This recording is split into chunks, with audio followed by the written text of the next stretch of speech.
L'hiver est long, hein, c'est quand même la saison la plus longue.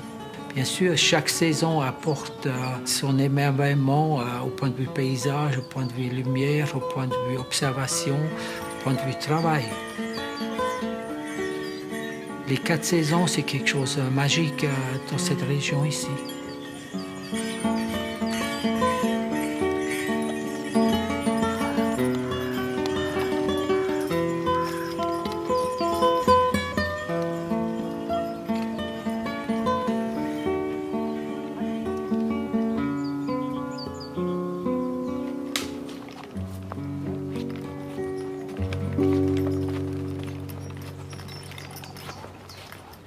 L'hiver, bien sûr, l'activité dehors principale, c'est produire le bois de chauffage.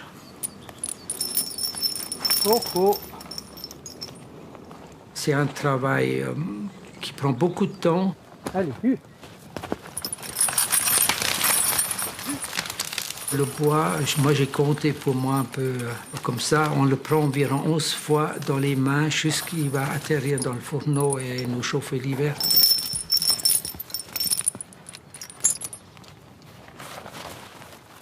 Il y a aussi un très grand effort physique à faire. Certains y vont dans une salle de fitness. Moi, ma foi, je vais au bois.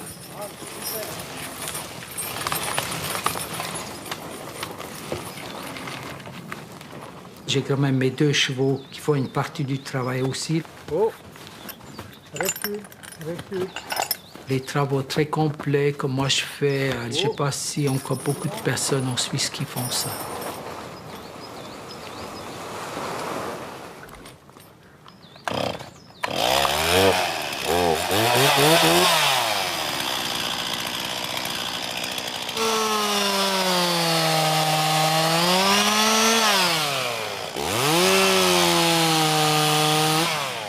J'adore aller au bois.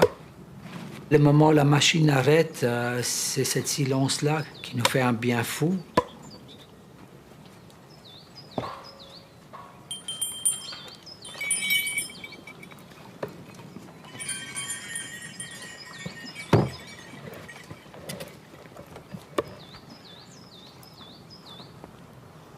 Je suis tout seul et j'apprécie ce contact à la nature. On peut voir chaque fois quelque chose d'incroyable. Parfois c'est un petit oiseau, parfois c'est un cerf, parfois c'est un petit troupeau de chevreuils ou des chamois ou, voilà, ou un renard. Je veux dire déjà ça, c'est un événement qui nous réjouit et ça nous donne le courage aussi à partir pour le jour suivant.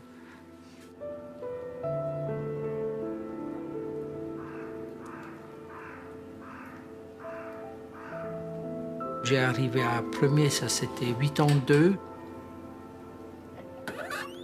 J'ai pu acheter cette maison et bien sûr ça m'a donné immédiatement l'idée de me lancer dans cette paysannerie artisanale. Dans le fait, mon grand-père qui exerçait ça, ça m'a à l'époque déjà énormément plu et ça me faisait rêver. Ces outils ils sont tous inusables. Avoir un outil comme ça dans les mains qui est patiné, qui est usé, qui a été touché par un paysan pas seulement 20 ans en arrière, mais aussi de son père et son grand-père et de son arrière-grand-père, ça donne encore un charme de plus de travailler avec ça.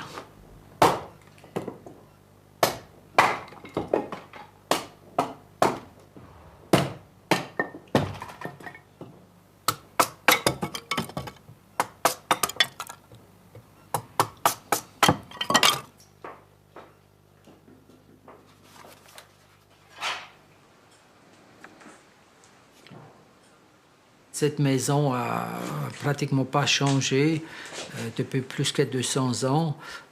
Bien sûr, le chauffage, c'est la même chose. Moi, je chauffe au bois.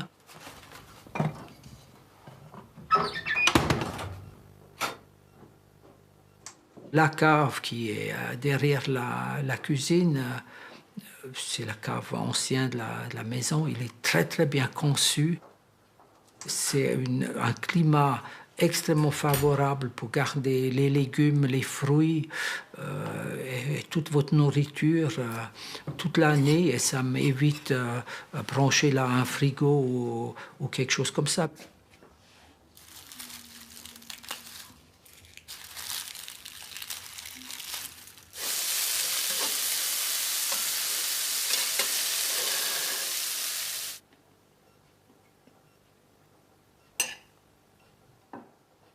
Je suis un solitaire, mais je vis quand même pas tout seul. Il y a quand même un certain contact avec les gens au village. J'ai quand même quelques amis. J'ai aussi une amie. Avant, j'avais une très grande famille. C'était pas du tout facile à gérer ça. C'était quand même une famille récompensée. Voilà, il y avait quand même 5 enfants. Cette histoire, ça finissait quand même pas très heureux. Maintenant, c'est vrai, la semaine, je suis content de faire mon travail et m'occuper de mes chevaux. Et voilà.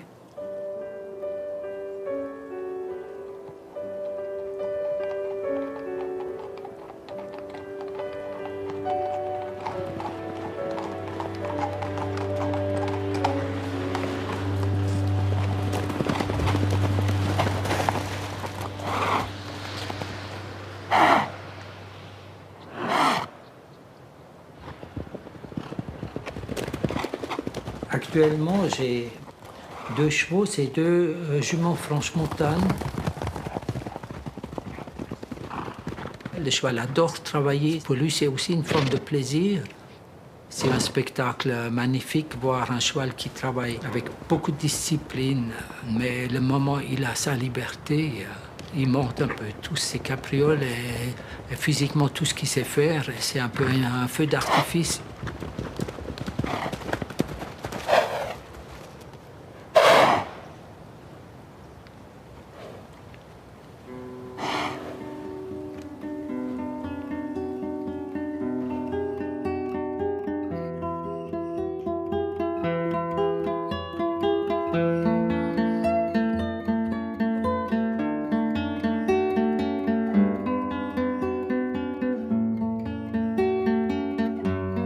Je suis né à Garmisch-Partenkirchen. C'est une petite ville en Bavière. Dans une grande famille, moi j'ai un frère et 3 sœurs. Mon père, il était peintre du bâtiment. Et dans notre famille, tout le monde faisait la musique, hein. Même 1, 2, 3 instruments sur un niveau très élevé.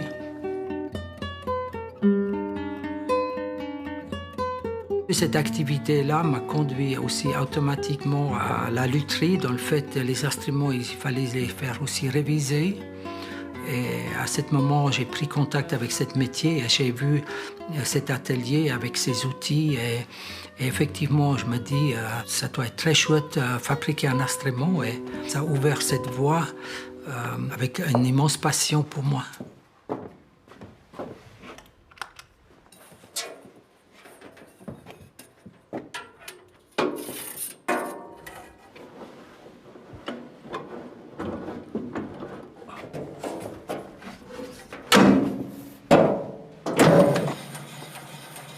Pour construire le violon, on compte 108 ans d'heures. Le violon, elle est composée environ de 70 pièces. Toutes ces pièces, on doit les fabriquer, assembler, coller ensemble, et ça correspond à ces 108 ans d'heures de travail.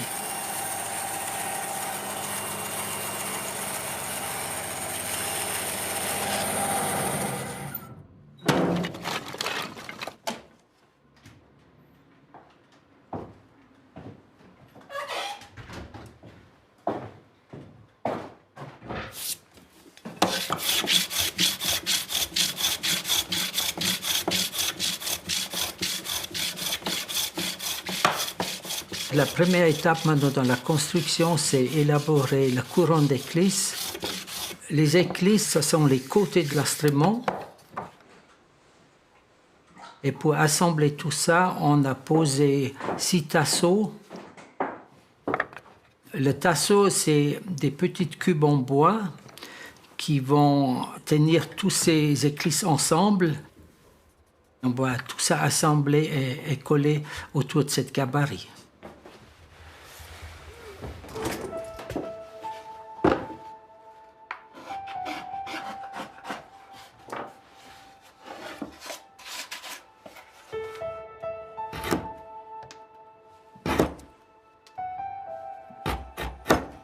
Le moment où j'ai commencé mon apprentissage à l'école de lutherie à Mittenwald, on a dit voilà, on va faire un violon, mais on n'avait pas du tout la conscience de ce raffinement de cet objet.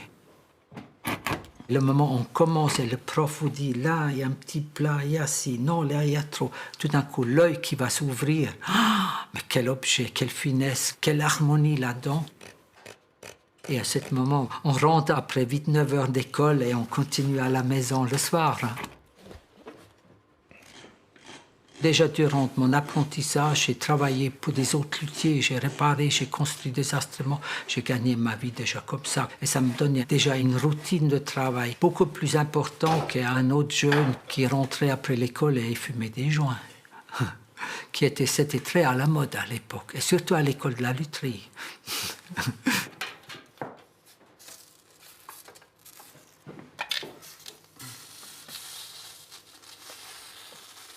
Pour chauffer les éclisses, il faut les cintrer aussi avec une certaine force. Si on ne tire pas assez sur la tôle, l'éclisse elle va casser. Et en plus, bien sûr, le fer il est chauffé environ à 700 degrés. Ça veut dire qu'il ne faut pas non plus se brûler les mains.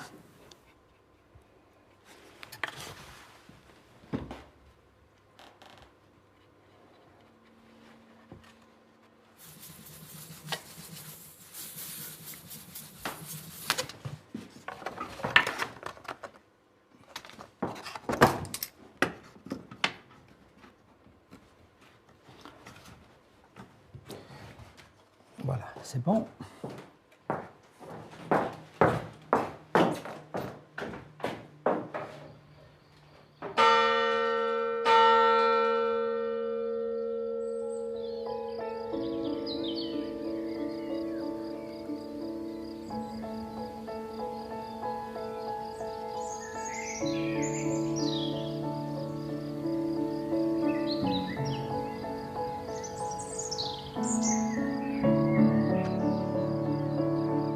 Printemps, bien sûr, on se réjouit de voir les journées meilleures.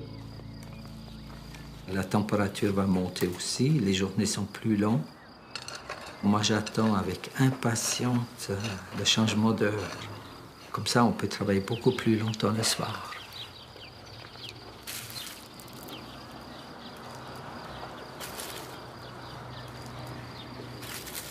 Comme enfant, nous, on a beaucoup travaillé déjà. On donnait quand même des coups de main pour les foins et certains travaux. Un côté, on dit, voilà, on ne veut plus un enfant travaille, mais nous, on a énormément appris à travers ce travail d'enfant, qui était bien sûr à notre mesure. On ne nous a pas dit, maintenant, tu dois porter des pierres lourdes ou je ne sais pas quoi. C'était intéressant et moi, j'aimais bien faire ça aussi.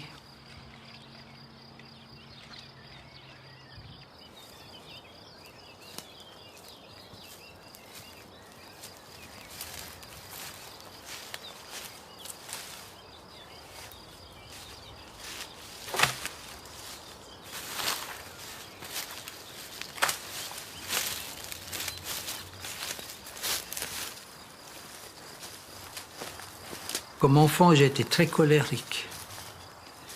Et ma mère, on avait bien sûr une éducation très très dure. Et si j'avais fait une crise de rage, je me roulais par terre et j'ai tapé tout ce que je pouvais. Elle m'a simplement enfermé dans une petite pièce où il y avait 4 portes, mais finalement c'est 2 mètres carrés qui étaient complètement nus. Elle me laissait rager là-dedans une demi-heure, 1 heure. Et après, elle a encore attendu un long moment pour me sortir. J'ai fait ça 2 fois et là j'ai compris ça, il ne faut pas faire. Et là, depuis là, j'ai développé un certain calme, une certaine tranquillité qui m'a aussi maintenant servi dans mon métier. Si quelque chose ne va pas, il ne faut pas rager, il ne faut pas énerver, il ne faut pas casser.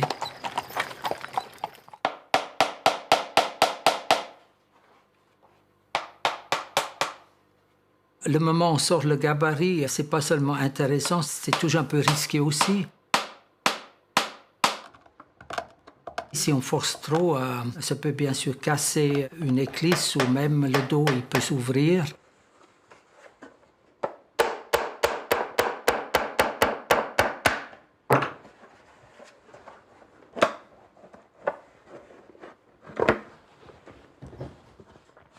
Voilà. C'est toujours un moment, on est tout content, c'est bien sorti.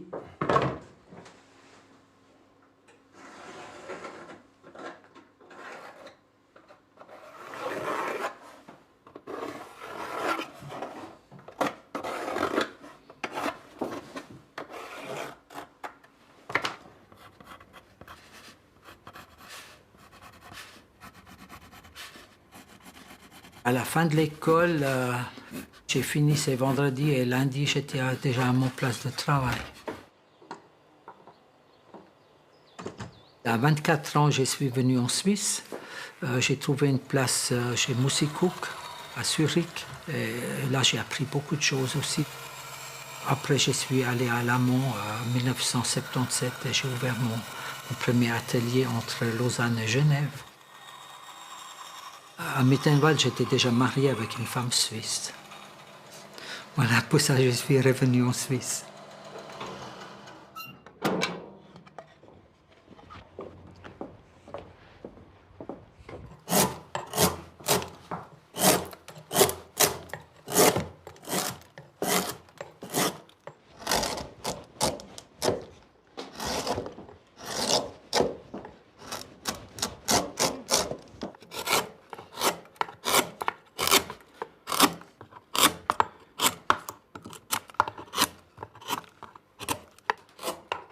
La sculpture de la voûte et de la table laisse suffisamment de place pour donner une touche très personnelle à l'instrument. Et c'est un peu comme votre écriture personnelle. Et ça donne effectivement une valeur assez unique à chaque instrument.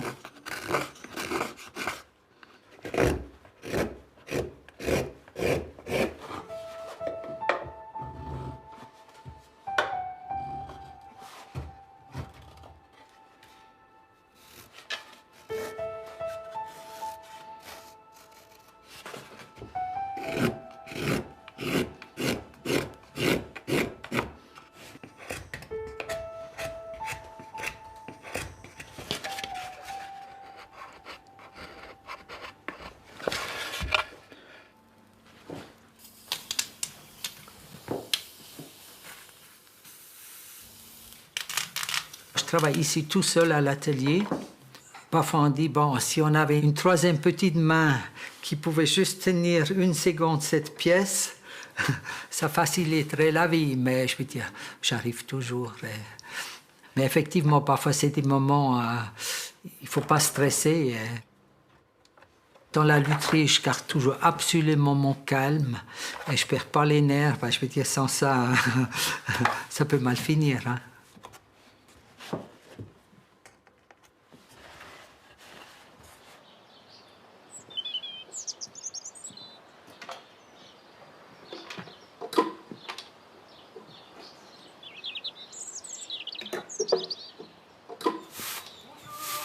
Bonjour, voilà, vous arrivez déjà?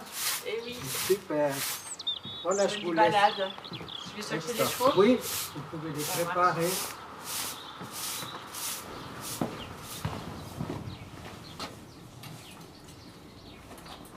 Et Taylor, on y va? Marine, c'est une jeune femme. Moi, je le connais, je pense, depuis 5-6 ans. Elle a beaucoup d'intérêt pour l'agriculture, surtout artisanale. Ça fait environ depuis 1 année et demie. Elle a pris vraiment contact avec moi. Elle a dit « Ah, j'aimerais venir de temps en temps vous aider et aussi apprendre. » Elle connaît bien les chevaux. Et elle vient, je pense, 2-3 fois par mois, un après-midi ou parfois une journée.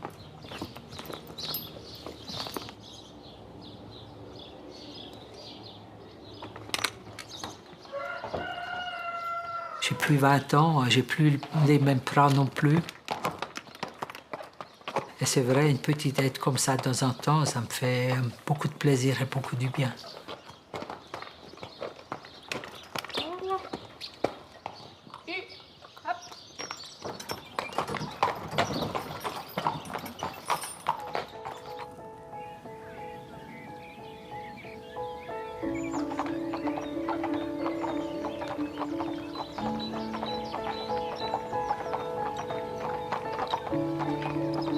Elle commence à apprendre aussi à conduire le char maintenant.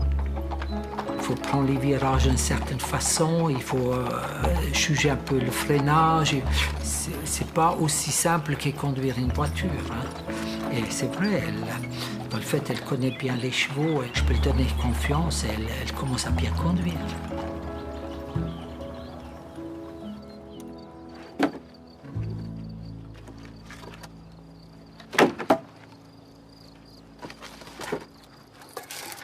Ça fait combien de temps qu'il est là, ce bois? Ouais, ça fait 2-3 ans.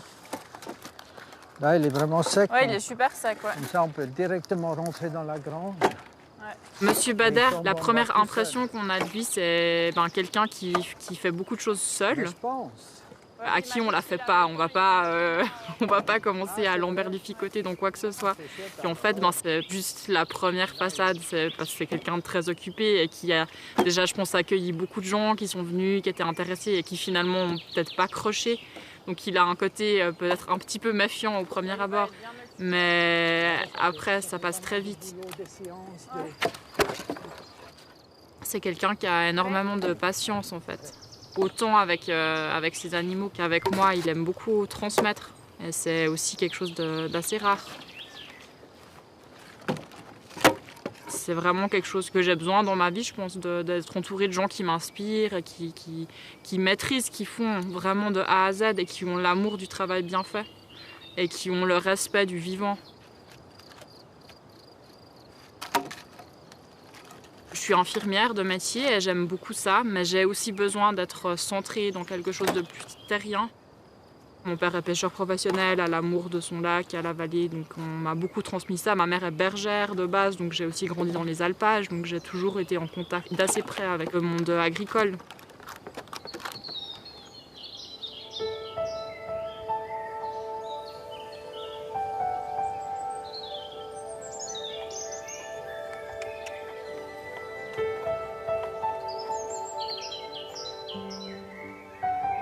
Il faut des lunes en plante et on va voir jusqu'où on arrive. Ouais. Hein.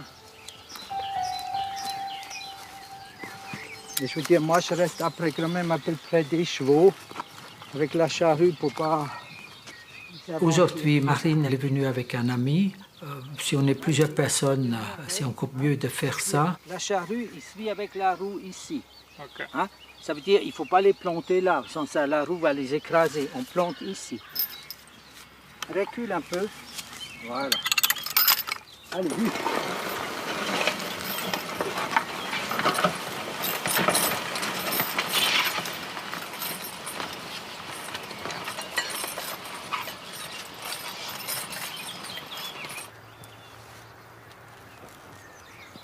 Rien n'est plus productif que la pomme de terre. Si vous plantez 100 mètres carrés de pommes de terre, vous avez un maximum de récolte. Il n'y a pas un autre produit qui peut égaliser ça.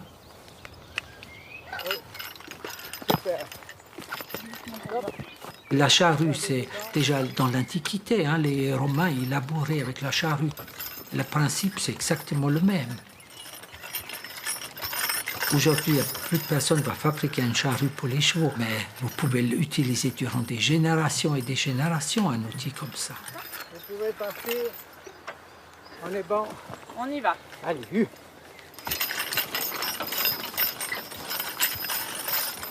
De voir ces anciennes techniques agricoles, ça me touche beaucoup. On sent les heures qu'ont passées ces paysans avec leurs chevaux. Et j'ai un profond respect en fait en pensant à toute cette histoire qu'on a avec le cheval. Voilà. Tourne encore un peu. Accrochez déjà. Voilà. Voilà.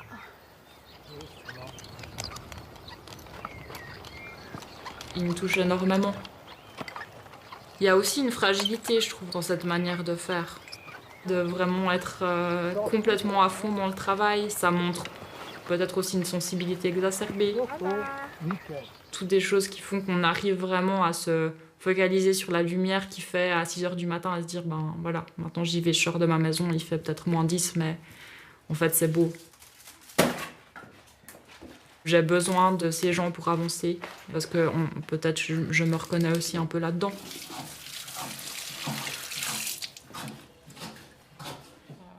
Vous coupez en 4 ou en 3 les... Comme ça, c'était assez fin.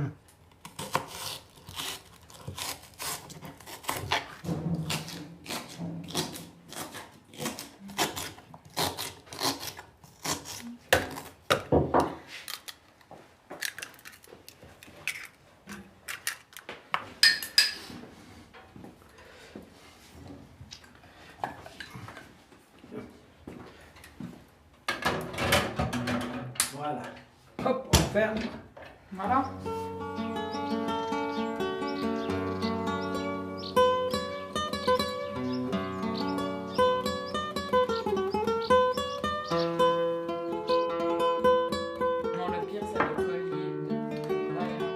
Il y a plein de facettes qui s'ouvrent au fil des mois. Par exemple, il compose des chansons juste incroyables à la guitare. Et tout ça, en fait, il n'en parle jamais. Il va jamais se montrer en public. C'est vraiment un amour de la musique qui est très apaisé, je dirais.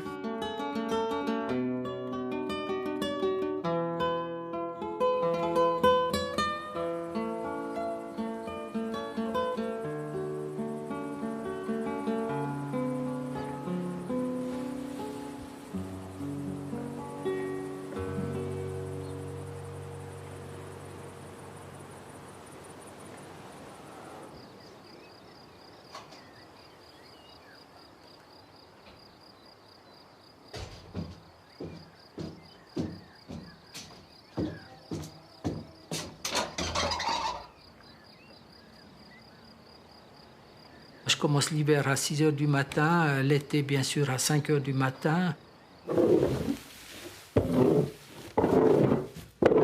Pour aborder tous ces travaux, il y a la lutherie à l'atelier, il y a les travaux d'or, il faut soigner les chevaux, il faut récolter la nourriture tous les jours. C'est des très très longues journées de travail, je finis environ comme ça à 8-9 h du soir. Après, moi, je travaille quand même tous les soirs les instruments pour garder mes mains mobiles. Ça prend beaucoup de temps, ça veut dire que j'ai ni de canapé, ni de télévision, ni d'ordinateur, ni de Natel. Mais je veux dire, ça ne manque absolument pas. C'est une vie beaucoup plus simple, beaucoup plus restreinte. Mais de l'autre côté, il y a aussi une richesse qui est aujourd'hui totalement perdue. Et les gens, ils n'ont plus du tout la connaissance de vivre plus simplement.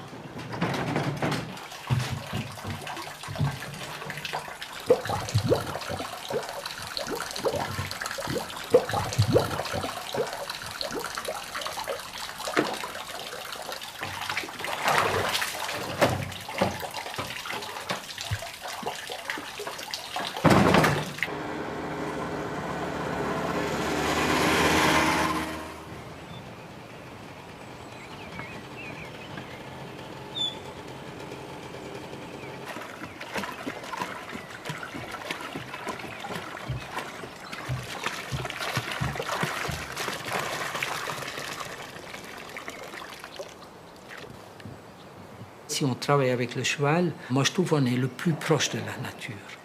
À travers cette collaboration, on prend aussi connaissance de nous. Le cheval, il fait l'effort d'entrer dans notre monde, dans le monde de l'être humain. Il est capable de faire ça. Pour ça, il apprend, il sait travailler. Mais l'être humain, s'il fait l'effort d'entrer dans le monde du cheval, il est au plus proche de la nature et ça, c'est une découverte absolument géniale et magique. Et effectivement, moi, j'aimerais pas manquer ça dans ma vie.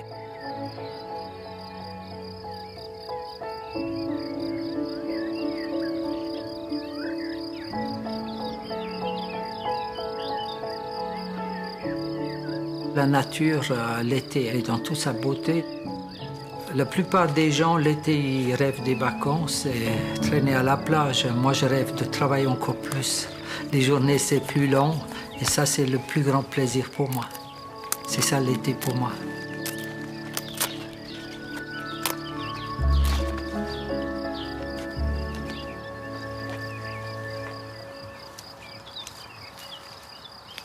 On les ramasse aussi direct, les petits, ou bien?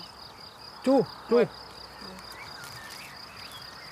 Oui, après, il faut les tresser, les oignons, il faut les garder dehors encore au premier jour de gel, un peu, je veux dire. Après, on peut les rentrer dans la cuisine et on peut servir ça. Après, Ça la va être grandeur joli, qu'il ou nous pas, faut. le film, là? Oui, bien sûr. Ils font les fous, les lapins.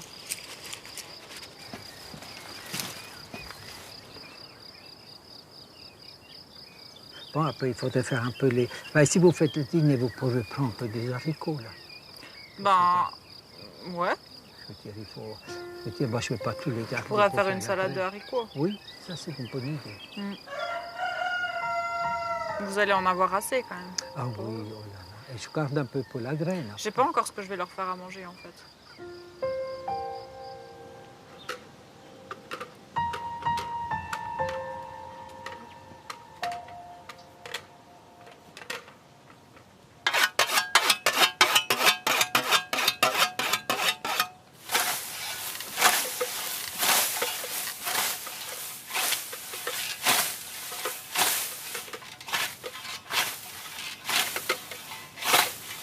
Je cultive 4 céréales.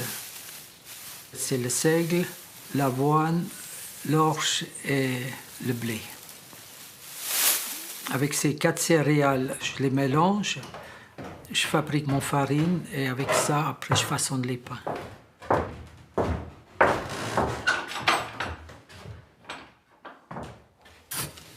C'était un objectif de ma vie de produire mon propre pain. Et cette idée, finalement, a lancé un peu tout cette mode de vie.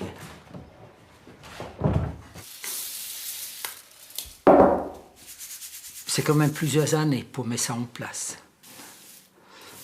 Trouver les terrains, c'est la chose la plus difficile en Suisse. D'abord, il faut amener le fumier, il faut labourer, il faut herser, il faut semer, il faut moissonner, il faut battre les céréales, il faut les trier, il faut fabriquer la farine, il faut être boulanger après pour façonner les pains. Bien sûr, pour cuire le pain, il faut du bois pour chauffer le four à pain. C'est très très complexe et une fois on a fait son premier pain comme ça, on sait qu'est-ce qui ça vaut une tranche de pain. C'est pas comparable quand on va à la Migros, on achète une baguette pour 2,50 francs.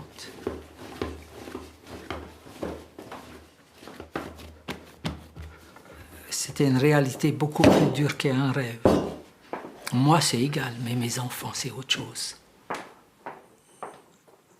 J'aimerais bien vous voir une fois une journée sans pain sur la table. 2 jours sans pain, 3 jours sans pain. Après, c'est plus un rêve, c'est une nécessité. J'avais cette grande famille et cette petite atelier de lutherie. Économiquement, on vit jour pour jour. Si le téléphone sonne et quelqu'un dit « Ah, faites-moi un violon, c'est la fête », mais si le téléphone ne sonne pas 3 semaines, il n'y a pas de travail, il n'y a pas de facture, il n'y a pas d'argent. C'est pas seulement un idéal, comme éventuellement être vegan ou je sais pas quoi. C'était absolument aussi une nécessité économique, simplement de survivre.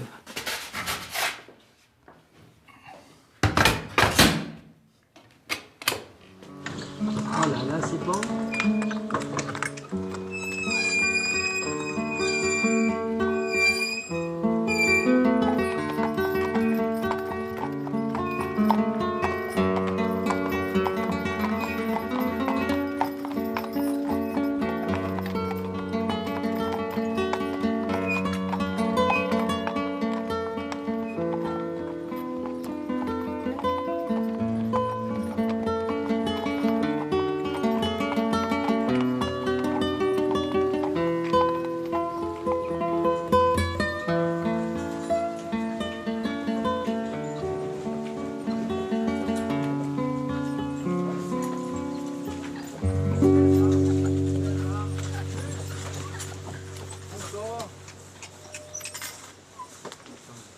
devant.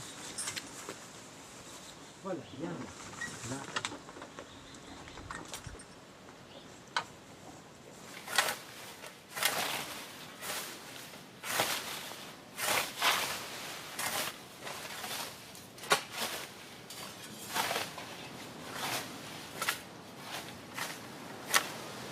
Comme moi je pratique, ni à l'atelier, ni dehors dans les champs, on regarde l'heure, on a des choses à finir.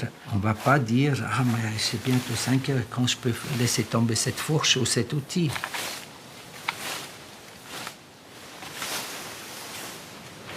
On voit quand même dans cette société maintenant, il y a des jeunes gens, comme par exemple Marine aussi, qui cherchent à renouer un peu avec une vie traditionnelle.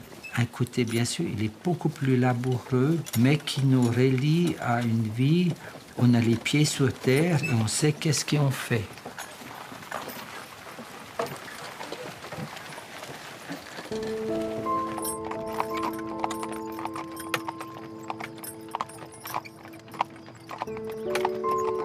L'être humain, c'est une petite partie de la nature. Ça veut dire, si moi je vais très rarement en ville, par exemple, les jours passés, j'étais à Berne, moi ça m'effraie voir ces gens qui sont en permanence scotchés sur leur natel. Pour moi, c'est vraiment une coupure totale avec la nature. Et pour moi, c'est relativement inquiétant. Je veux dire, sans la nature, l'être humain va disparaître. Et il ne va pas disparaître en dernier.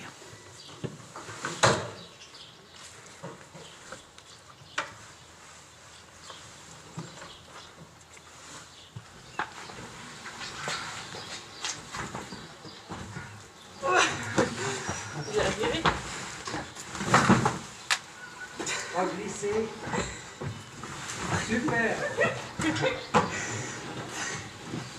Extra. C'est toute une technique, hein?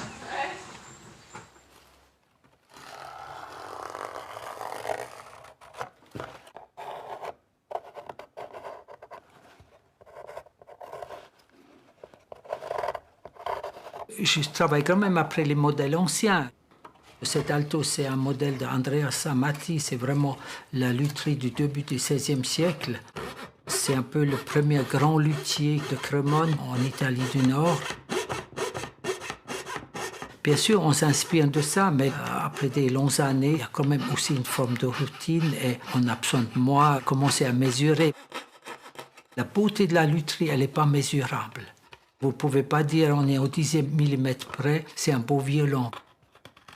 Nous, on est aujourd'hui dans un monde, on veut tout savoir, on veut tout mesurer, on veut tout maîtriser. Dans la lutherie, on est loin de là. Si on commence l'instrument, on est vraiment dans l'inconnu et le résultat, ça reste une petite surprise. La beauté, elle est détachée de l'exactitude.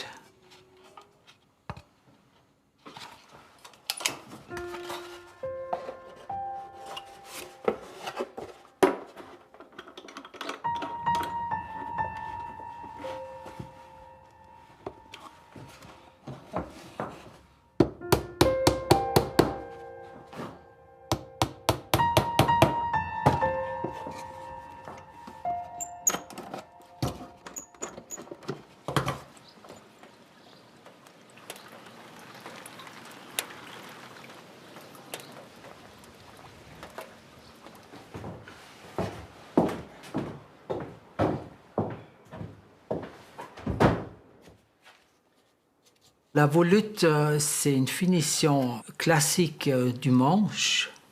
À l'époque baroque, on finissait aussi souvent avec une tête de personnage ou une tête de lion. La volute, elle est très expressive, aussi expressive qu'un visage. Elle donne beaucoup de possibilités de montrer sa personnalité à travers cette sculpture.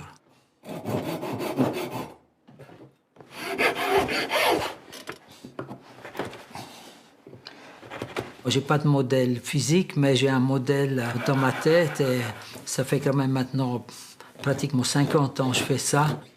Vous pouvez vous imaginer combien de modèles sont dans ma tête.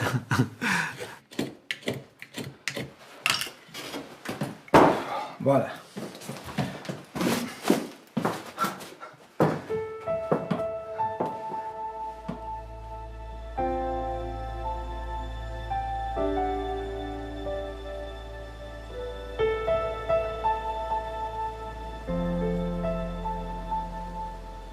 L'automne, c'est le temps des récoltes. Il y a les fruits, il y a le raisin, il y a le jardin. Ça va la vitesse? Oui, ça va bien. On va récolter les pommes de terre. On a le cultivateur qui est équipé pour ce travail-là. Les pommes de terre vont remonter.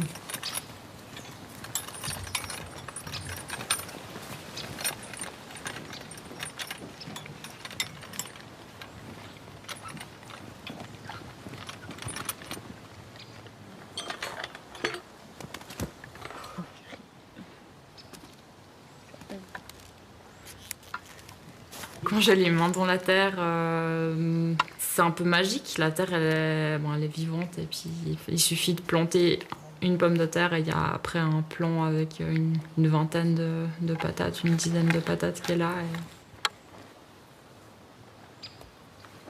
Je pense qu'il y a peut-être une petite fierté, mais surtout de la gratitude en fait, parce qu'on fait pas tant que ça. On laisse faire surtout.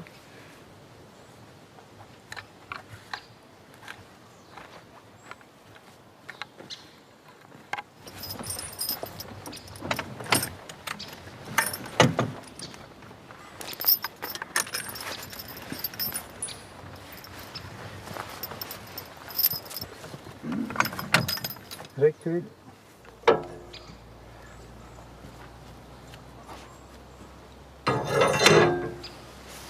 Bon, tenez-vous bien.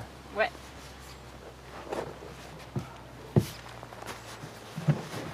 Je me tiens. Voilà, on y va.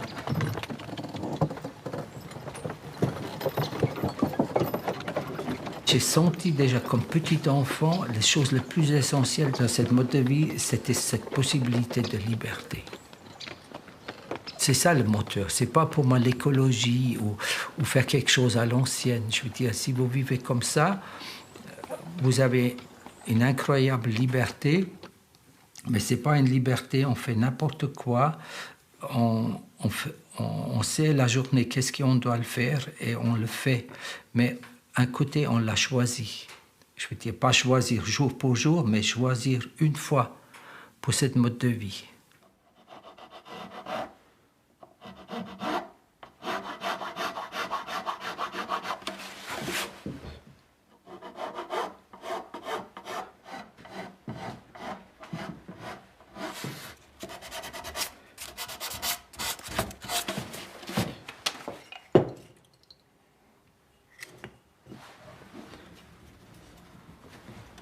Le vernis, bien sûr, c'est le secret favori des luthiers.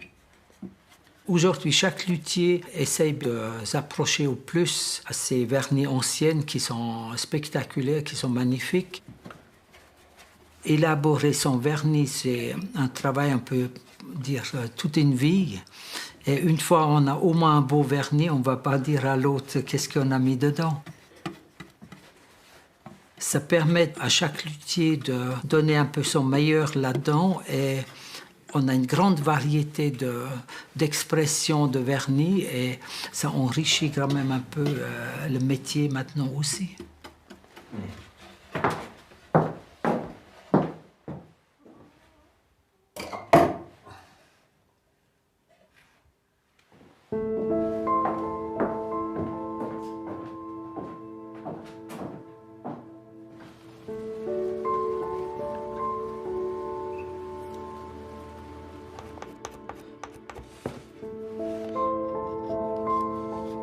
On a fait qu'est-ce que nous on appelle le montage, ça veut dire on posait les chevilles, on a posé le chevalet, on a posé l'âme.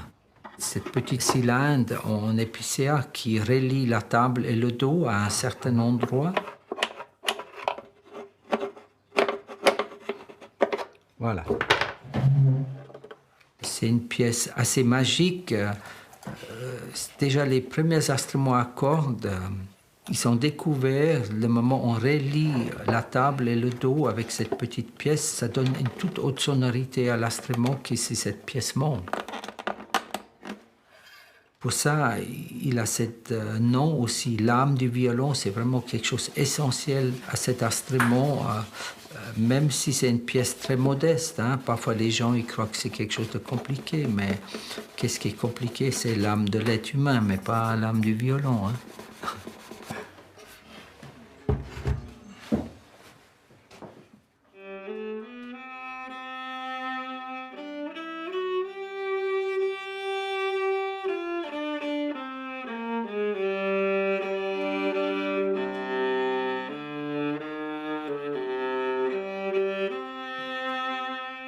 Le violon, si ça sonne bien pour moi, c'est pas forcément ça va sonner bien pour tout le monde.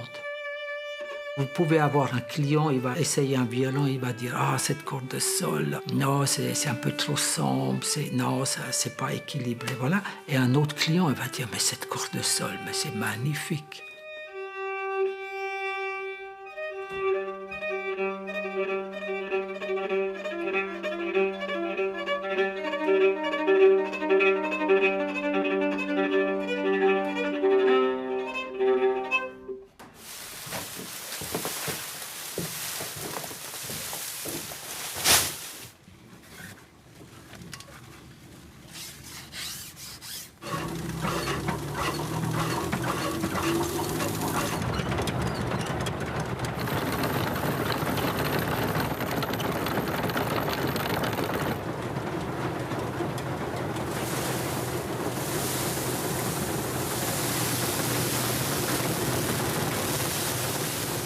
La batteuse, elle va séparer la paille et la graine d'une façon grossièrement. Ça, c'est des machines, je pense, de 1920, quelque chose comme ça. La machine, un côté, elle avale les gerbes, et l'autre côté, elle crache la paille. Et dessous, elle sort le grain. Ça veut dire les deux sorties et l'entrée, il faut en permanence avoir un œil dessus. S'il faut intervenir. Bien sûr, c'est sympa de faire ça à deux.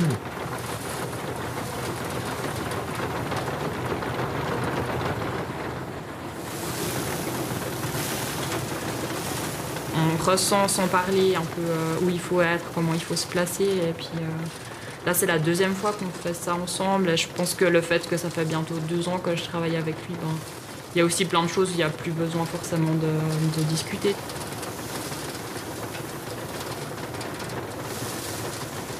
On arrive d'instinct plus à savoir qu'est-ce qu'il faut faire.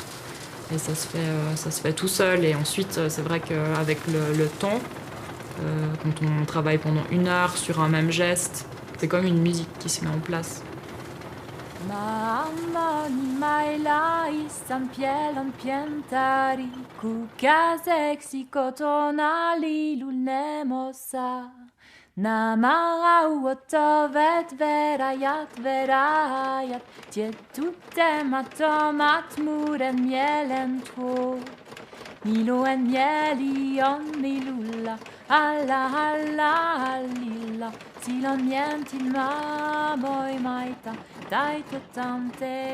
Je pense que c'est des métiers et des savoir-faire qui sont en danger et je trouverais dommage que ça se perde.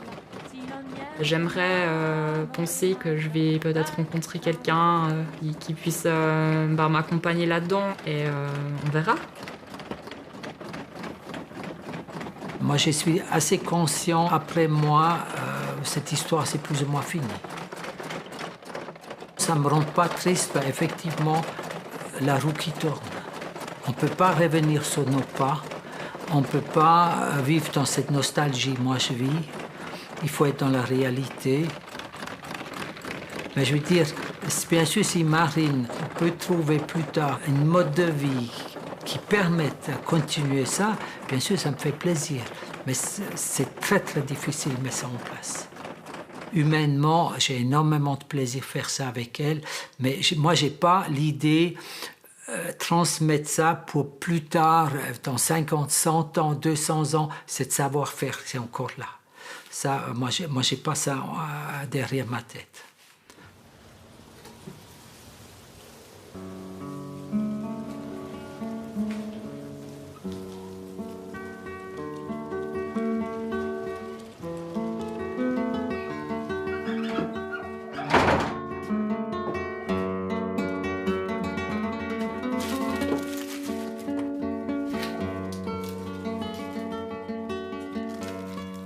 Cette mode de vie donne une immense liberté.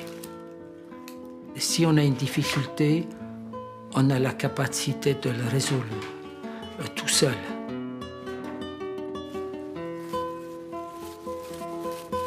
Moi, je pratique ça maintenant ici à Premier depuis 39 ans. J'apprécie énormément ça. Ce n'est pas une routine. Tous les jours, vous apportez autre chose et tous les jours, vous avez une autre observation et tous les jours, vous progressez et vous apprenez. Et pour moi, je ne pouvais pas m'imaginer je vis autrement.